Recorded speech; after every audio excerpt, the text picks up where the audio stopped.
Hello, this is 686-9056. Please leave a message. Hello, sir. This is Gerald Anderson. Seems like no one's home right now, but we'll try to call you later. Thank you. Sobrang lata ang pinagising ni Big Brother sa mga housemates.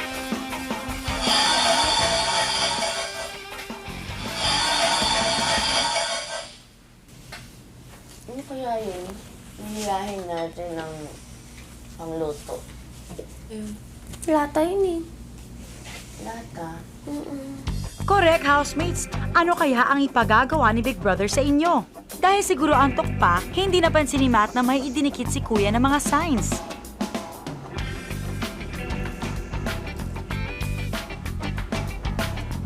Bakit Bisaya?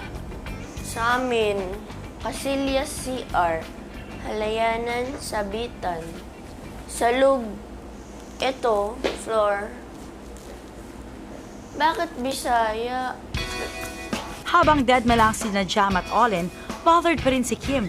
Iniisip kung bakit Bisaya ang mga nakasulat. Nagtataka pa kayo. Nakalimutan niyo bang iyan ang pag-aaralan niyo sa linggong ito?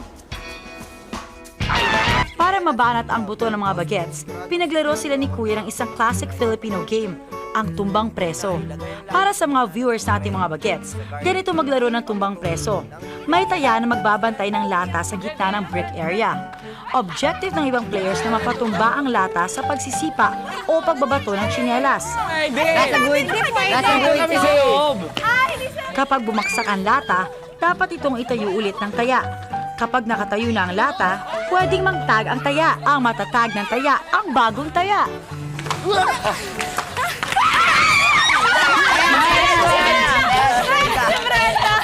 Bako muna si Matt dahil masama ang pakiramdam niya since last night. Ay! Alot ko! Habang naglalaro ng Back to Basics na game na ito, kitang-kita ang saya ng mga teen housemates. O see, hindi nyo kailangan ng mga high-tech video games para mag-enjoy, di ba?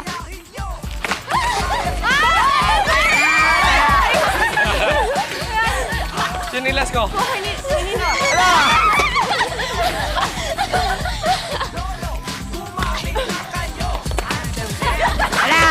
Dahil marami sa housemates ang di familiar sa tumbang preso, acting coach muna si Matt. Wala na kayong sinelas, pwede nyo sipain. Basta na, kailangan na itayo nyo na. Uy, sinilas mo! Kapayat ako dito eh.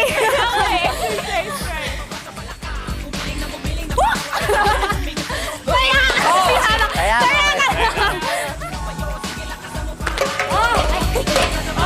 Magaling si Gerald eh. tayain mo nga, Jetta. Disik, Ate Claire. Jetta na naman. Nice one! Yes! Brenda, gigil na gigil. Brenda. Nag-enjoy na kayo. Nakapag-burn pa kayo ng calories. Di ba? Ang saya magtumbang preso. Kagabi, binigyan ni Kuya si Matt ng opportunity na tawagan ang mga taong posibleng ama niya.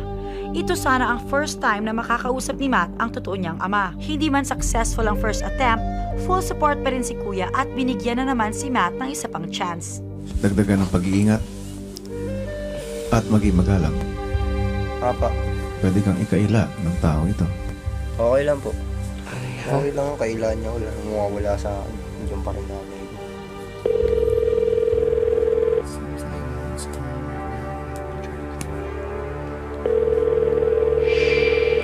Hello, this is 686-9056. Please leave a message. Hello, sir. This is Gerald Anderson. Seems like no one's home right now, but we'll try to call you later. Thank you. Anong iniisip mo, Matt? Po? Anong iniisip mo? Siguro po yung taong yun nasa trabaho pa. Sa paglabas ni Matt, hindi man diretsong sinabi pero kitang-kita ang kanyang disappointment. Pangit daw, parang sama daw ng ugali ng mga may kulay yung buhok na nakakalimutan. Hindi. Hindi naman. Kahit masayang nagkwekwentuhan ng grupo tungkol sa kanta nilang gustong i-request sa radyo, tahimik lang si Matt. Malalim ang iniisip. Matt, don't lose hope. May chance ka pang makausap ang totoo mong ama.